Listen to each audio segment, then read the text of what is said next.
இன்று சந்திர பகவான் கும்ப ராசியில் சஞ்சரிப்பதால் மேஷ ராசிக்காரர்களுக்கு 11ஆம் இடமான லாபஸ்தான பலன் கிடைக்கும் நாள். இதனால் மன மகிழ்ச்சி, நல்ல தகவல்கள் மற்றும் எதிர்பார்த்த காரியங்களில் முன்னேற்றம் கிடைக்க வாய்ப்பு உள்ளது. வேலை மற்றும் தொழிலில் உங்களின் முயற்சிக்கு நல்ல பாராட்டு கிடைக்கும். நண்பர்கள் மற்றும் முக்கியமானவர்களின் உதவி மூலம் சில காரியங்கள் எளிதாக முடியும். நீண்ட நாட்களாக காத்திருந்த தகவல் இன்று சாதகமாக அமையலாம். பணவரவில் முன்னேற்றம் காணப்பட்டாலும் தேவையற்ற செலவுகளை மட்டும் குறைத்தால் சேமிப்பு அதிகரிக்கும். புதிய வாய்ப்புகள் உங்களை தேடி வரும் சூழல் உருவாகும். குடும்பத்தில் மகிழ்ச்சியான சூழல் காணப்படும். நண்பர்கள் மற்றும் உறவினர்களின் சந்திப்பு மனநிம்மதியை தரும். பேசும் வார்த்தைகளில் இனிமை இருந்தால் உறவுகள் மேலும் வலுப்படும்.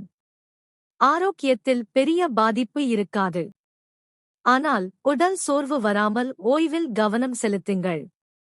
இன்று தன்னம்பிக்கையுடன் செயல்பட்டால் வெற்றி உங்களுக்கே. இன்று பரிகாரமாக முருகப்பெருமானை வழிபட்டு சிவப்பு மலர் சமர்ப்பிக்கவும். இதனால் மன தைரியம் மற்றும் நல்ல ஆற்றல் அதிகரிக்கும். இன்றைய நாளை நம்பிக்கையுடன் தொடங்குங்கள். நல்லதே நடக்கும்.